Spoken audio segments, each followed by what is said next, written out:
Hello, everybody. Good. Small room. Let's keep it as interactive as we can. We're starting late, so I'm just going to dive right in. This is, here we go. It's going to work. Exception monitoring. And we're going to go through this. I'm busy like all of you. I try to stay interested in what I'm doing. Who cares about this? Okay, so in this session, we're going to talk about sort of a special category of analytics, of instrumentation, termed application analytics, and how that feedback from production can affect application lifecycle management. We're going to cover, and we're going to spend most time on how to enable exception monitoring. So there's different types of analytics, and we're going to application analytics, and we're going to talk about those. But our focus specifically is capturing exceptions that occur in production, in the wild. How do you filter, feed those back, and specifically the capabilities that are available to you with Visual Studio and TFS 2012 out of the box. And lastly, we're going to talk about what capabilities are not necessarily in the box, but are available to extend what additional pieces of capabilities are available to you, and how that can further influence your development practices and lifecycle management. So hopefully that's what you thought you were here to talk about. So let's just, first question. Everyone here at least played with Visual Studio 2012, perhaps? Anybody not seen 2012? A few? Okay. So some of this will be new to you, but if you open up Visual Studio 2012 and you pull down the Tools menu, you're going to see something new. So have any of you heard of Obfuscator before? Most people, right?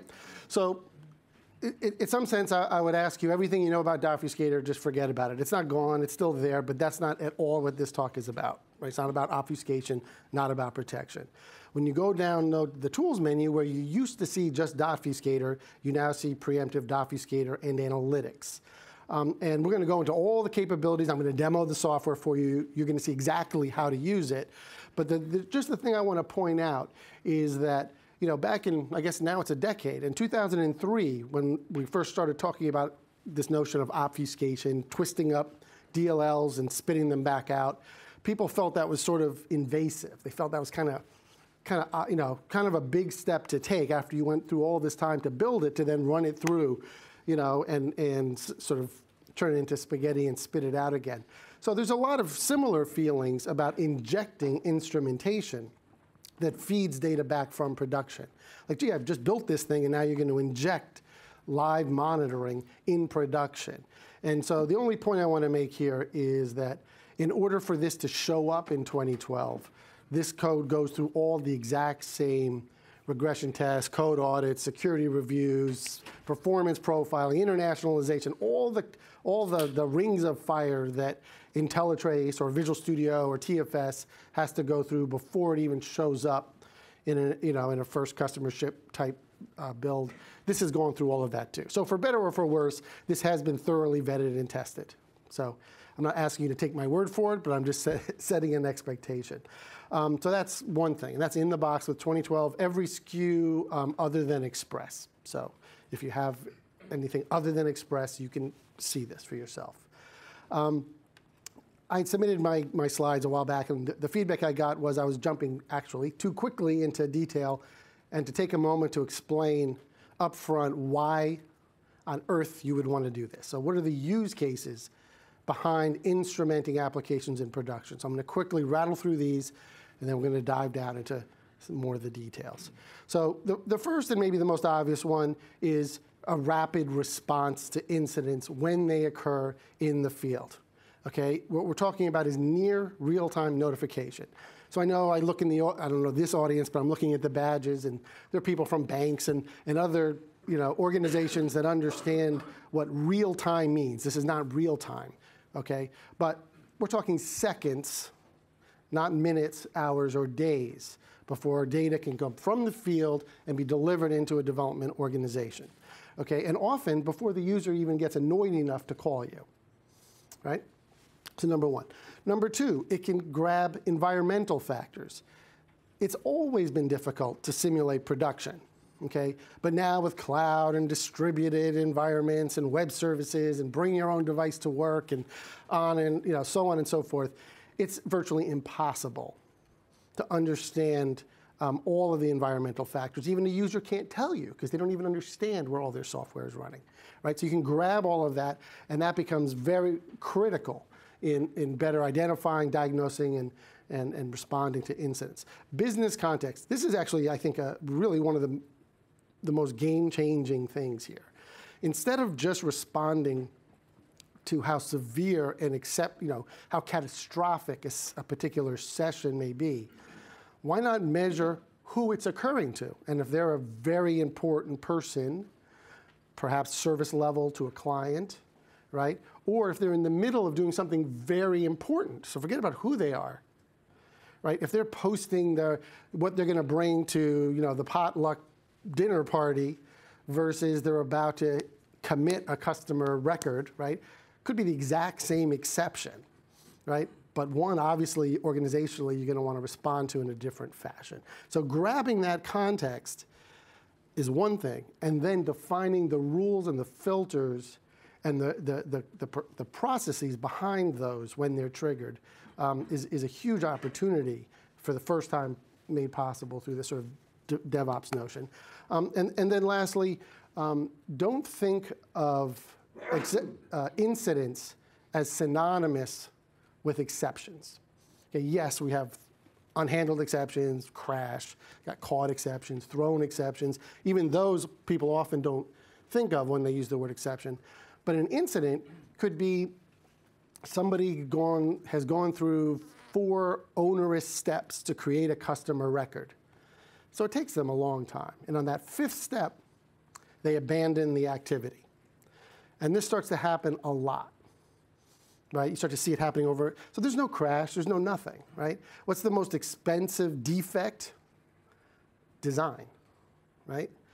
So it could be that you forgot to tell them that they need, I don't know, the tax ID of the customer organization. So they go through all that work, and the last minute say, okay, now enter their tax ID, and they're like, I don't have it, right? So how would you ever know that necessarily, right? How do you measure how much it's costing you? So identifying security issues and unusual behavior, errors in design, that's sort of the 4th category. So if you combine all these together, it's a huge opportunity. So that's what we're going to be focusing on. How do you actually accomplish these things? Okay, so anyone who has seen any presentation on ALM from Microsoft in the last 12 months probably recognizes, how do I get over there? There we go. This little thing here. So we're just going to, this is, I think it's a very elegant, clean way to represent the balance and the connection between development and operations. Okay, so application analytics, of which exception monitoring is a subset, consists first, of course, of telemetry. What is it that you're grabbing? And it's runtime data, right? So it's usage of the applications, their behavior. I've already talked about the notion of exceptions as not just being unhandled exceptions, and we talked about custom data, but also the runtime stack, right? Are they on a phone? Which phone? How much memory do they have on their laptop? What's their screen resolution? How much memory do they have? I mean, if you think about your virtual labs and test plans, if you've made the wrong assumption about the minimum amount of memory that your users will have, you could come out smelling like a rose, right? You can come out, you're testing awesome, right? Because you're not testing what the users are doing, right? So, and some of that you can't get from interviews or typical methods. So you want to get all that. The architecture, the key here is that this is not an enterprise-centric solution. Can it run inside an enterprise? Of course it can. But can it run across a partner network? Yes, it can. Can it run on an individual device or a consumer-facing application? Yes, it can. Okay, so that distinguishes it significantly. Okay, I'm just noticing it's clipping stuff off. I can't be bothered. And then deployment. If this is going into domains, devices, and networks that you don't own, you can't ask them to install something extra. You can't ask them to turn on something extra. You can't have agents sitting in the background running. You probably can't even give them additional files beyond what they've accepted. So capturing, ensuring the deployment is exactly as it was is another critical piece. So those are sort of the distinguishing factors of all application analytics, and certainly the exception monitoring, which we're about to dive into. Now, how do you get your app to behave that way? The good news is there's no programming required. There's many times where a little programming adds a lot, but it's not required, okay? And we do that through injection. And if we're talking about .NET or Java, you can do injection. You don't do it for JavaScript or native code, obviously. And then for those flavors, you have APIs. And that's not to say you don't also want APIs for managed code sometimes, because you can get a lot more control, and we'll talk about that time allowing. And then the other point is it's not hard, those of you that are developers, to post some data, okay? But to do it in a secure fashion, a scalable fashion, a resilient fashion, to account for opt-in and privacy issues, to deal with issues when the network goes down and then it comes back up, and storing that and sending it up later, dealing with opt-in and opt-out issues and protocols. So like many things, like if some of you might remember, maybe in the history books, people actually used to write their own persistent data stores, right? Because there was none really around, right? Now, and writing data to a disk and bringing it back is trivial, right? Writing a database is rocket science, right? So as you start thinking about what it means to instrument an app that can handle all of these scenarios, that's additional capabilities that you have to find in an applications analytics. And because we started a little late, I'm going to not take you through each of these individual bullets, but the sort of the benefits or the benefits that come out of having this data inside your development process, all the different phases, really fall into two groups, I would say. One is helping you to build better. So do things smarter, faster, more efficiently, allocate your resources. And the other side is to build better stuff, right? So yes, it's awesome if you become more efficient, but you also hope that what you're building is more impactful, more valuable, provides better user experience. And again, if we have time or Q&A or afterwards, we can go through anecdotes and all that. But I want to get to this software as quickly as I can here. So that's the high-level application analytics. I'm about to drop into the demo. I want to just give you a quick summary of what you get inside Visual Studio and TFS, show you a quick architecture slide, and then we're going to drop down. Okay, so the goal of preemptive analytics for TFS, CE means Community Edition, it's not the mobile platform, is focused on connecting development to operations. That's it. It's not, there's many other things you can do with analytics, but this is the scope. Okay, it focused, and what happens is it has a rules engine. I'm not going to read through these bullets. So basically, it streams this data, right, to an endpoint, and there are rules that decide, is this interesting or not interesting? And we'll talk about how you can define those rules. And if it determines, because of these rules, that something is interesting, it's an incident, the response is an automatic creation of a work item inside TFS with appropriate artifacts and notifications and severity, right? So this is a key distinction with many other types of analytics that require somebody to be looking at something, to be waiting for a line to cross another line, and then hoping that person notices, is empowered, has the time to do something about it. What you're saying here is, I know that if something happens with a certain pattern, I don't need to ask anybody. I don't need judgment. I want a work item created. I want it put in the backlog with all my other work. It's not like it's the most important thing in the world, but I want automatically for it to be flowed into the balance of my work. And that's the goal of PA for TFS. I'm going to say a few syllables, maybe get me 30 seconds back. Okay, so the typical architecture. Okay. I've already talked about this notion of instrumenting across layers and architectures and domains. That's all that's meant to say. There's three components that you get with the Community Edition of PA for TFS. The first is an endpoint. And the endpoint is a very simple service based on SQL Server, and it's just basically listening. And you can put it pretty much anywhere you want. We have it running in Azure VMs. You can put it in a DMZ. You can put it right in the exact same spot as all the other stuff if you'd like. But if you're deploying software outside of your firewall, you're going to want it somewhere public-facing, obviously. That's all it does, is listen and store. It doesn't do anything. Then there's another service, and this sits inside your environment, and it polls this, and this is where all the rules will sit. This is where all the mappings between applications and projects and teams go on. And this is what applies those rules to the data it's polling. And when those rules are fired, it will, back and forth, create the work item or update a work item if one already exists based on that event. One of the key things you're going to see, or key things, one of the things you should take notice of is that not only will it create a work item, but if you can keep it alive. You can keep it listening to what's happening in production. So in the demo, you're going to see that it creates, in one scenario, it'll create a work item, but things keep happening and things are changing in the field, and that results in a change in the severity of that work item, as well as continuously updating relevant data. Right? So it doesn't, you don't lose connection, it's bi-directional. And then we provide some reports and keep out of the box. Again, this basic level of functionality I just described, in the box, 2012. Okay? So the demo I'm gonna do, have anybody here used Hands-On Labs, Brian Keller's VM? A lot of nods. So 2 quick points. Everything I'm gonna show you is an extension off of that. And the second point I want to make is at the end I have a link, or you have my email, or see us, we have a little table out front. I'll give you, we have it packaged up, all of the resources, extensions, and scripts you need to reproduce everything I'm going to show you inside your copy of the VM. So I could have shown you like live apps and other people's apps, all very impressive and completely out of reach. What we're going to focus on is stuff, I'm going to show you how it works, and if you don't believe me, set it up yourself on Brian's VM and step through it and use it as a tool. So, and we're good. Okay, that's part 2. Skip that part. Now let's see how this works. So far, so good.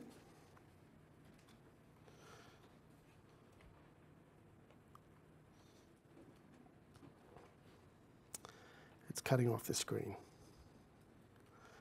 All right, so I'm going to play around a little with this to make it visible. Okay, so here's an app. Anybody who's used Brian's VM, you might recognize the Fabricam thing.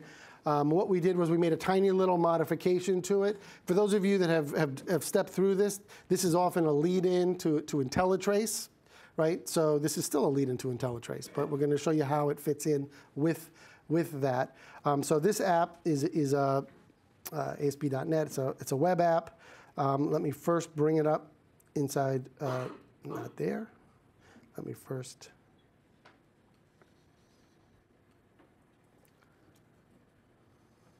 It's because it's not, let me do view full screen. Let's see if that helps a little.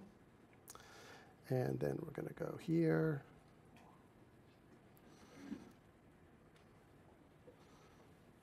And let me first show you the app. So the only thing special that we did on this app is we created a little data dictionary, because it's not enough just to get the stack trace sent back.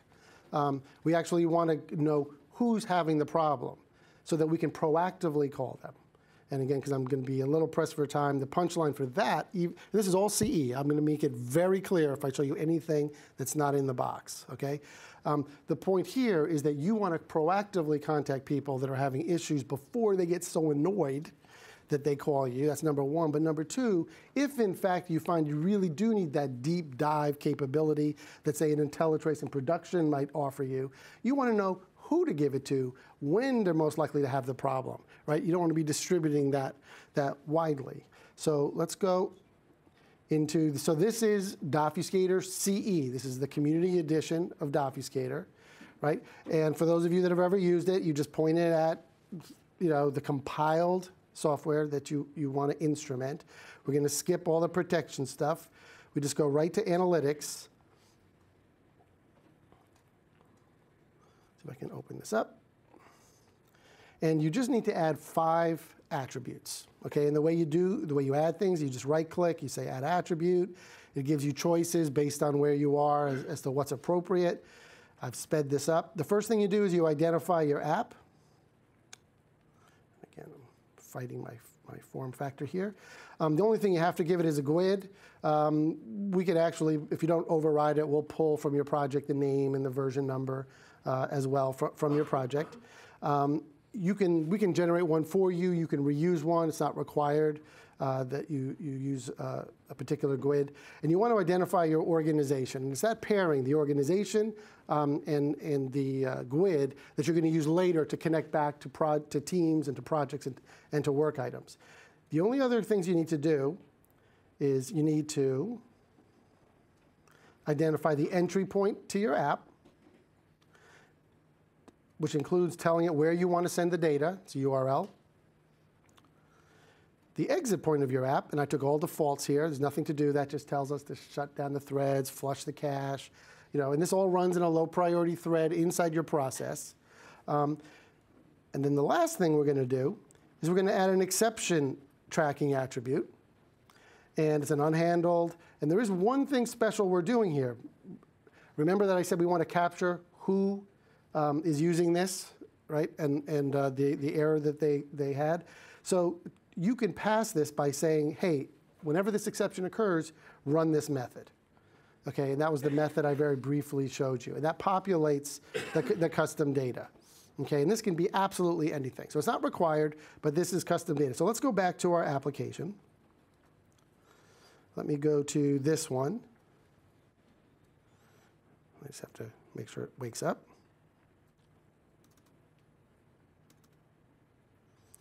Wouldn't you know, when you want something to crash, it won't crash? Is that weird or what? There we go. Okay, probably happened a bunch of times. So I threw the error. Who's logged in? Drew. There's Drew Robbins. He gets annoyed. He doesn't even tell you about it, right? So now let's go back. Go to the all incidents page. So this exception, this work item already existed. I'm just going to sort of clear the screen. What it will tell you is the type of exception, how many people were affected by it, and how many times it occurred.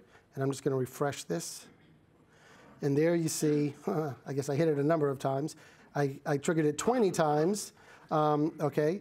And you'll see if I double click on it, it tells me things like, should I accept new data? Is it live? I can assign it. It's a full-blown, first-class work item. Gives me the exception, right? And if I wanted to, I could sort of jump to this and say, let's try to debug it. But let's first look at the incident details.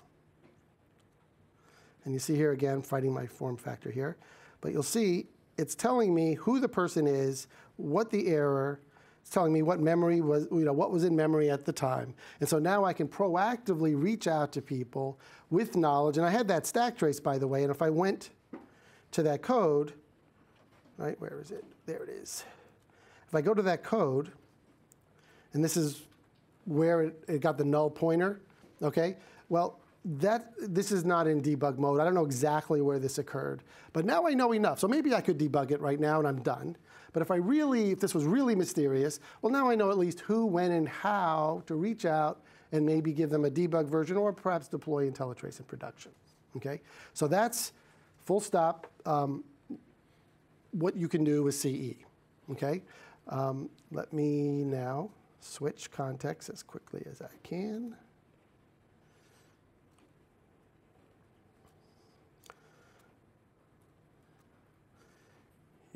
Yes. And I'm going to open a different solution.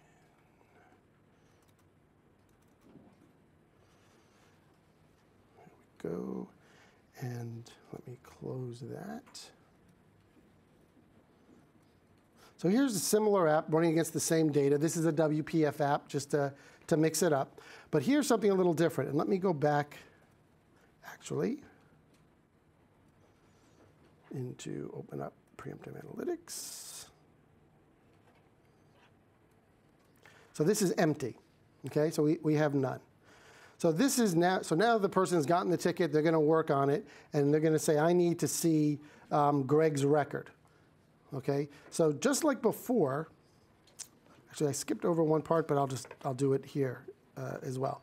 So the one thing I skipped, even in the earlier one, was how do you connect the executable back to TFS. And this is the same, whether it's, so what I'm going to show you now works for CE just the way it would for this app, is you open up the configure option right here, right?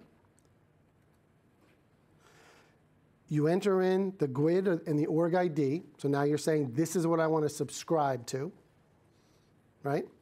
And then you can start to define rules. And in CE, all you would do is you would say, I want to look at the exception set, which is the collection of categories of exceptions you're interested in. And that's defined here. And this is a wide net. Just send me everything. But I could be very specific. Give me only credential exceptions. Give me custom exceptions that you only throw inside your app. Network, you name it. So what I'm saying in my rule is look at that data. And the rule says anytime it's going to be counting, and this is a more advanced rule, which I'm about to show you, but the CE rule just says a number of unique exceptions over a period of time. So I'm just saying, hey, if something, something happens enough times or to enough people, let me know. And if that should happen, create this work item type incident. And that's it. It's all connected. So literally, if this takes you more than a half hour to configure, something is wrong or doc isn't right. Something's not right, okay? Because it really is that simple. In this case, let me go back now, and I'll open this up later. Let me refresh. So now I have the same thing, it fired an exception. I'm going to get the same type of information, okay? Same custom detail, except now I'm able to grab custom data. So we've now moved beyond Community Edition. I now want to provide additional context behind who it was and common information. And you'll see it says continually updated. So again, in this case, it's a CSV file. And what I've chosen to grab here is the customer name they were working on and who the salesperson was that had the problem. So I can start to look at a number of business issues. And so what's kind of interesting about this, if I go back here and sort of recreate what I did before, would just say, if this is really important, and I'm really trying to get to Greg, I'm just about to call him, so I really need it. I hit it 4 or 5 times.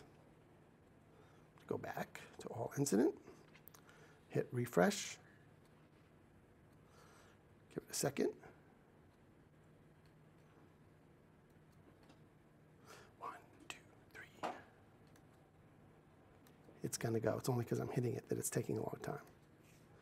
I'm going to throw a different exception, and then all of them will probably show up. One more thing I want to show is I'm going to be doing it based on volume. I can't give up. There we go. So you see it went to 5, okay? So it happened 5 times, but you also notice it changed to critical. So before it was medium, now it's critical. Because if somebody is banging their head against the wall, that's in a sales context, that should achieve different notification. And further, when it hits critical, it creates it, and I know it's a funny time, but that is the time, right?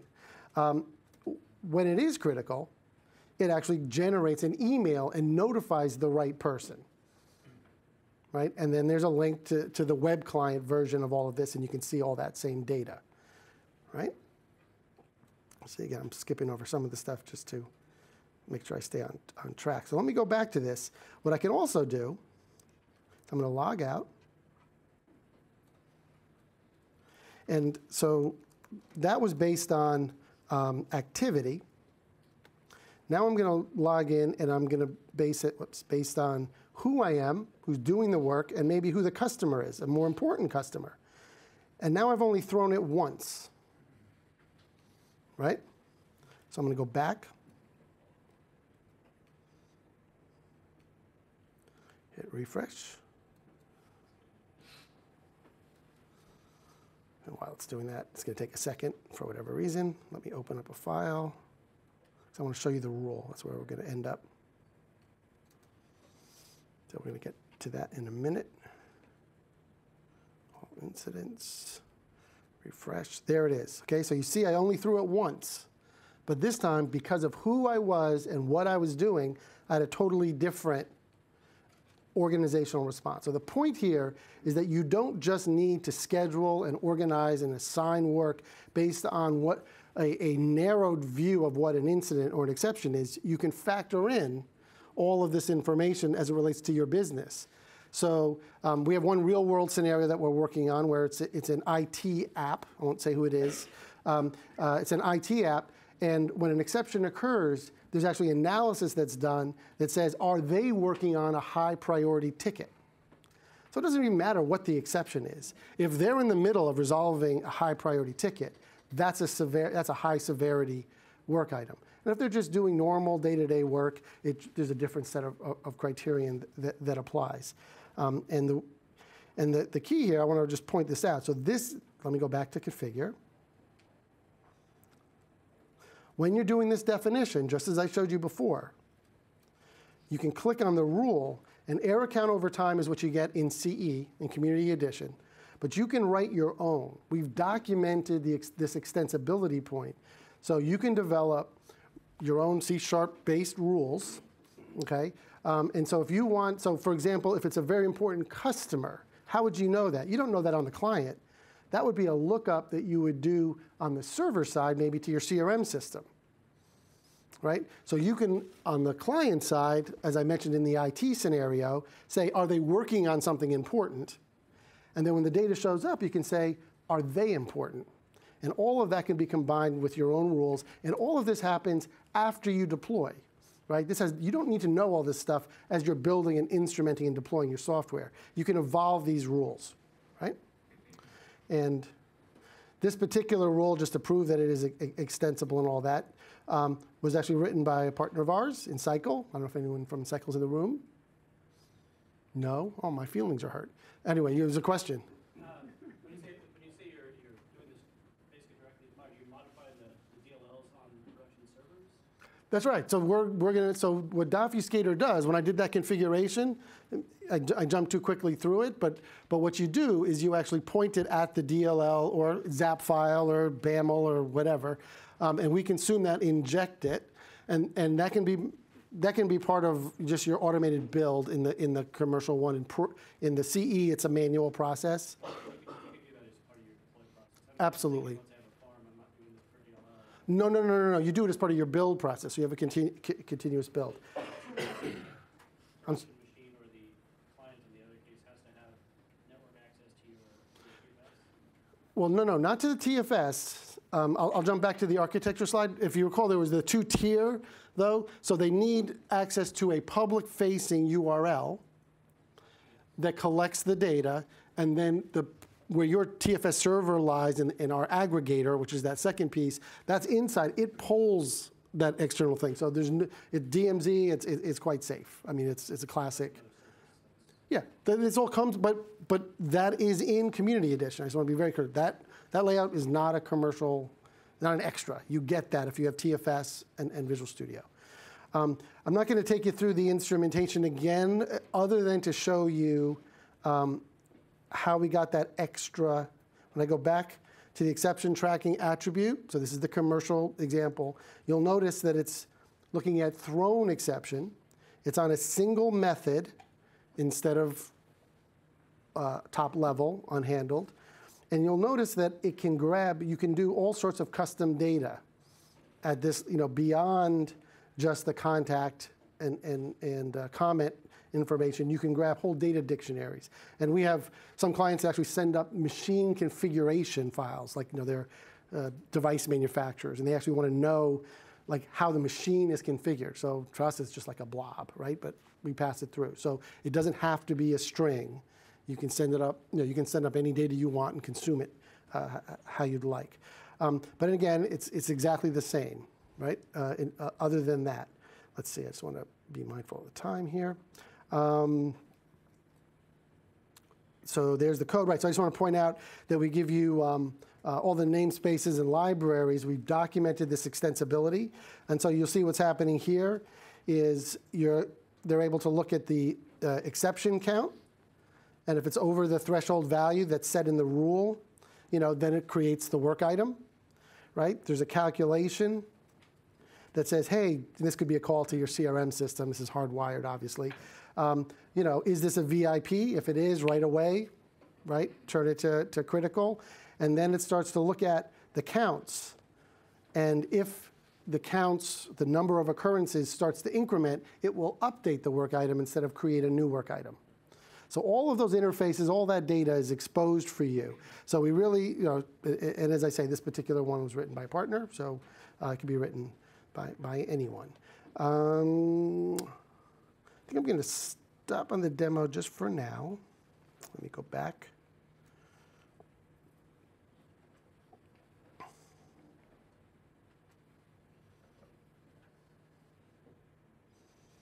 Let's see if this is going to work. Okay. So I sort of combined two demos into one, right? And what often happens, and again, both of these, I want to be very clear, if you want to take the custom method and the extensions and that WPF app and all of that stuff, we'll give you all the scripts and artifacts that you need. So if you think this was sleight of hand or something, we'll give you all the software, try it out for yourself.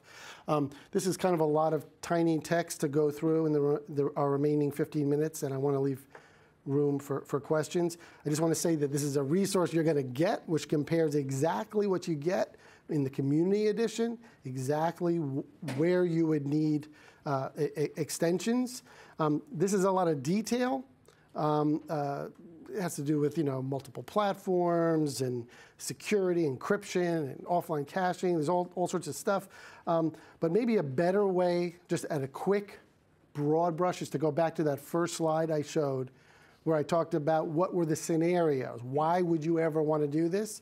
So, and this is really behind the design. So our goal and Microsoft's goal together in putting out the community edition inside 2012 was not to give a half a solution. Our goal was to give a complete solution for a finite, discrete, well-defined scenario. So if you want shorter mean time to repair of defects on .NET apps, right, it's all there in 2012. If some of these other scenarios are of value and of interest, then you need to consider some of the extensions. Okay, so, and again, I want to make sure we have time for questions, so I'm going to go a little farther. So just to summarize, application analytics, there's even a more detailed chart, which I'd be happy to go through, that kind of distinguishes between web analytics, network monitoring, debugging, performance monitoring, and application analytics. There's fundamental differences in the requirements and therefore in the features and the architectures. Okay, if you believe in feedback-driven development, it's kind of crazy to have actually no actual feedback that's unfettered, that can be fed directly back to you, that you can then filter in sort of a heuristic or automated fashion. Okay, so that's point number one.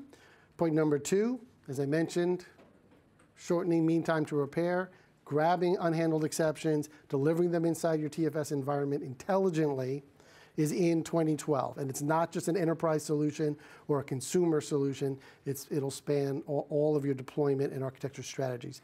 One thing I didn't really call out, I also want to point out that this instrumentation does not require a presentation layer. So if you want to instrument something running in a cloud that never touches, a human touch or I/O or anything, that perfectly okay. It's not dependent on clicks or page views or anything like that. Lastly, of course, there are a variety of extensions that are available if you want to take advantage of some of these more advanced capabilities. Before I open it up to Q&A, and maybe we'll go back into software if people want to see more software, but here's some stuff. So MSDN library, there's a sort of a longer article on features and what is application analytics and how does it fit into the patterns and practices and pillars around 2012 and modern development. There's a nice article by this guy, Chris Kinsman, who's sitting here. So that's a good sort of quick summary. So one thing we made available, so in the box, you get .NET support. But through a promotion with Visual Studio marketing, we've also made available the Java API for free that works inside CE. So anybody here doing Android development? Couple. Okay, Java development generically? Okay, so, well, not a lot, okay. But if you are, or some of your peers back home are, they can use the API with the functionality you have inside 2012 TFS and Visual Studio. Again, you don't need to work with us. Hands-on lab, so I didn't So download his latest lab. There actually is, and this link, so you're going to get these slides. This link is actually to the specific hands-on lab where he shows you how to install, configure, and set up that first app I sort of stepped you through. Okay, so it's already baked in, but if you want the custom data and some of that other stuff, or that second app with the custom rules, you're going to want the extra pieces, and it's fairly voluminous, so it's not going to be on the jump drive, but no criterion, there's no hurdle to follow. Just let me know or stop by our booth, and we'll take your contact information. We'll give you all the scripts, and of course our little website. Questions? A couple. Yes, sir. So I have a scenario. I'm wondering if you could handle this. I've got like a Windows service that runs unattended, like you said, user UI, and it's doing integration from our app to another app. And then there's this other ETL job that runs every night. Let's say 7 o'clock at night. When that thing runs, they need to fix it, put locks on the database, and we get timeouts. It runs for an hour, we don't care. So we get behind by an hour. But every once in a while, the database, the DBAs are getting dinner or something like that. And there's deadlocks. So if I get an exception for an hour, I don't care. But if I get it for 2 hours in a row, if I get an hour every night, I don't care. Right. So just a pure counter, I don't care about it. But if that goes on for more than an hour in one, session, for lack of a better Right. term, I want to get notified. Is there a way you can do a rule that would handle that? Absolutely. So that data shows up inside, or can easily show up, inside the envelopes that we send. And just as in the scenario I showed you, it said, tell me how many, who was the user, and then I look it up. You could actually even make it more generic to say, what was the time, what was the average time, and then even do a lookup to say, and what is my threshold today? Am I okay with, and I assume that would require the community edition. would not do the custom rule. No, so what you would need, if you really wanted to pinch your pennies, you would probably, I would just suggest, it won't address exactly what you're saying, but you would have to make a guesstimate of when it's going too long, how many more of those do you tend to get, and then just set the threshold that high. But so it's imperfect, but again, the goal is you might get it, look at it and say, no, that was okay, and then you close the work item. With the extended edition and custom. It's straightforward. But the key is, even if you did the count, or in other scenarios, say your count was 1,000, say it was 10,000. The key is it's still one work item. You're never going to, this is one of the major things, is that it's filtered. Someone could be an email to go out or something. Right, and you can do all that, but the idea is that you don't get flooded, right? The goal here is not to make development interrupt-driven, or to hit them with a ton of stuff. You set the thresholds, the gain, if you will, and what you want to pass through. So it's entirely up to you. Yes, sir. I guess that feeds into to another question. Does that mean, so you initially fire off something, it's take a look at, or it's moderate priority or such, but if I get 10 more, take the same ticket and kick its priority? Exactly. Okay. You can do that. That's what I showed you, yeah. And so we give you that code to show you exactly how it's done as well. And once it's closed, if it comes back in a month, is it a new ticket? Yeah. If it's closed, it would come back. And that would, and the reason you would do that maybe is if you think it's fixed, right? And you can, and by the way, in the rule, you can specify, again, the GUID and the version. So in other words, you might continue to get exceptions, on an older version, and you might just say, I don't want to hear about that one anymore. But if I get it in a new version, then let me know right away, because obviously I didn't fix it the way I thought I did. Right? And that's straightforward. That's not a custom thing. That's just the logic. Yep. My understanding is that you're attaching some kind of code to the original code, right? Injecting, yes. Yes, injected. This will affect the speed of the original application? So it's my favorite question. I always joke is our CTO Bill is here. So if you don't believe anything, first of all, if you see him squirm, I've not said something correctly. So far, he's looking very relaxed. He always says, and he says more than this, but the joke is I always say, it depends. And he says that, and I say, well, that's not very satisfying. Even though it's true, it's not very satisfying. So the goal. So the good news is we didn't come to analytics as an analytics company. We came to it as an optimization and hardening company, right? So our mindset is about shrinking, hardening, and doing all that. The general rule of thumb I would suggest is that if there's any I/O in your app, up, down, or sideways, so network stuff, disk stuff, screen stuff, this will be negligible, okay, including mobile apps, okay? I would not use this inside a physics engine, inside a game. I would not use this in a real-time trading thing, as a simulator of any type. I mean, no, okay? But in general, it should be negligible. We do fire and forget. We have queues. We stack things up. So unlike a debugger, whose job it is, rightfully so, is to watch your app die, right? Our logic, and give you the forensics, right? Our logic says if resources become tight, if things are, the system is looking iffy, we start throwing away envelopes. We will shut down, right? So our goal is to minimize in any way we can. Now, having said that, you probably want to test it. I mean, but other than some ill-advised instrumentation, like a network driver, a few other things that we've seen as of yet, nobody has yet had an issue with that. Another question? Yes? Could you shed some light on your experience when you go to a customer and you say, well, we have this instrumentation in place, will messages go out from the company and towards you? And it depends if you use the CE edition or the professional version, in what detail data of the client flows out.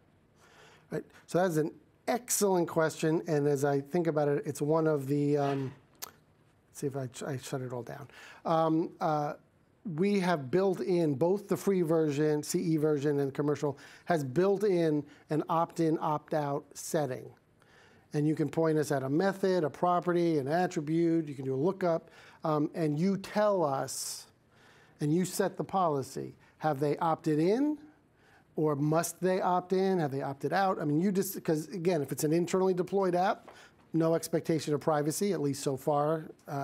That's the rule. But if you're in California versus France, versus Japan, the rules are totally different. Or if you're in pharmaceutical, financial, or you're selling something that children may use. Again, totally different rules, right? So we don't get into that business. What we do get into the business of is allowing you at any point, well, at the beginning of any session, or to say, should we turn on? And if you set that, we only accept opt-in, meaning if somebody gives us anything other than true, we assume it's opt-out.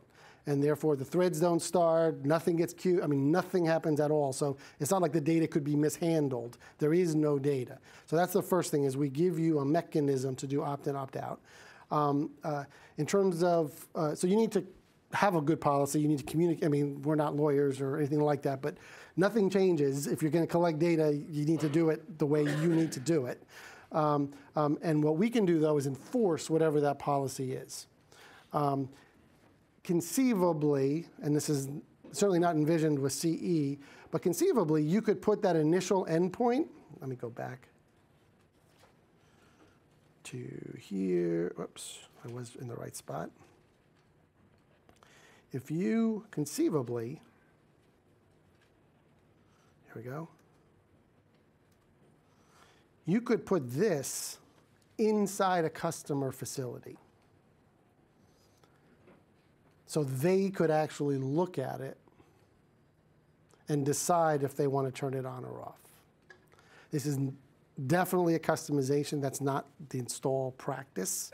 I mean, but architecturally, these two things just have to talk over HTTP protocol.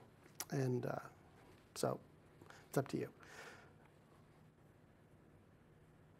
Question? Any others? And I have 3 more minutes. Yes?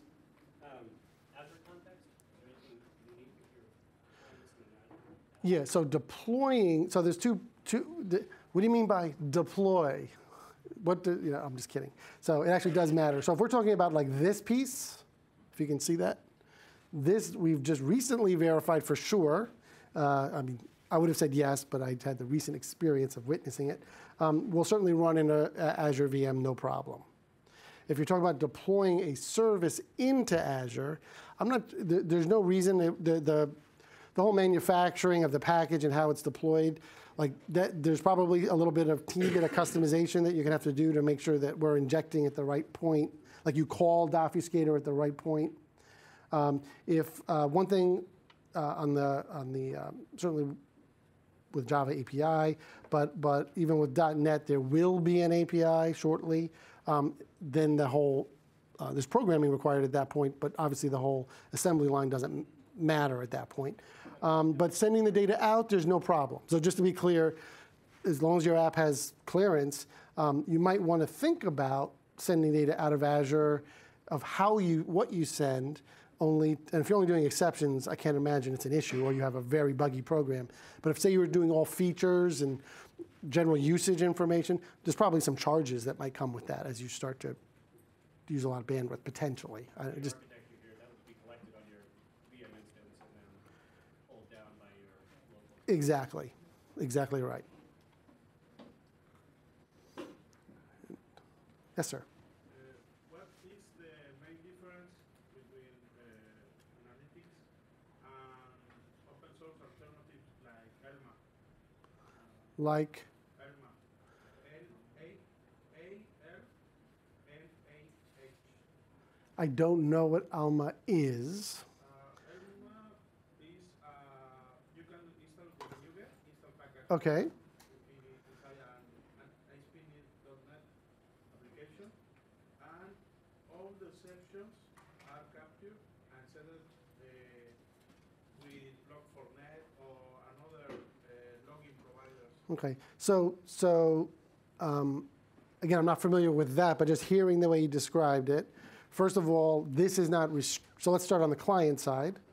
This will run, as I mentioned, on an Android phone, in Silverlight, Windows phone, somebody else's network that you don't have any access to or control to, and it will deal with all the network and opt-in and all of that side.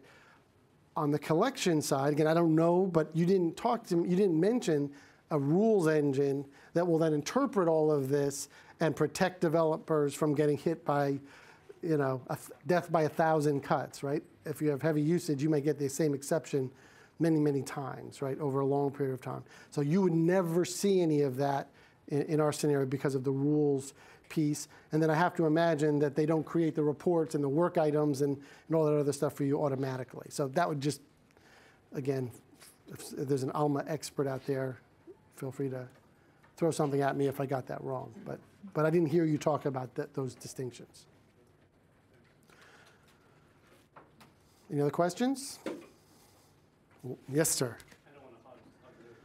A little bit back on Azure, does any of this tie at all with Azure Diagnostics or play with that, or is it just entirely separate? No, right now it's entirely separate.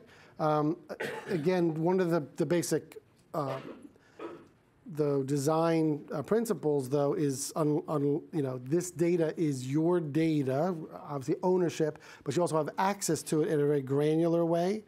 So all of this, respectively, is relatively new, as much as it may have all been tested. So that kind of added connector hasn't been done yet, but you don't need to wait. I mean, if it's important, I guess we'll do it, just like every developer would tell you, we'll do what people want. But if it was important to you and you didn't want to wait, that's certainly something, there's no reason that you couldn't do it. Some of it looked like there was overlap. And I guess the other thing, you mentioned there's a Java instance of this. Is there, and I guess you could write something that threw an exception for the heck of throwing it as a command line, but is there something even more generic of I want to send a command line, I can't tie into this, but is a console app that will just send off a trigger, or just trigger one of these? I'm not sure I understand the question. You can. So if I had something that I couldn't tie into this for some reason, but I could say catch something of my own. Oh yeah, you can. Well, yeah, you can throw your own exception and then put the exception feature on that thing that throws it. You raise your own.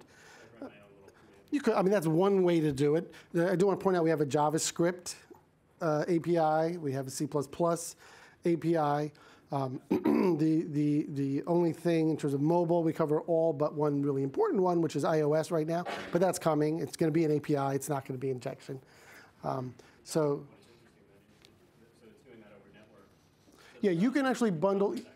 Yeah, so you'll get the runtime environment, and then you can, depending on how you want to deploy, you can take all that, the JavaScript logic, and you can put it in your app if you want, which you need to do. Say, and by the way, we've tested this on iPhone, so this actually works. So you can do, and by the way, I'm talking about exceptions because I want to focus on, the title is exception monitoring.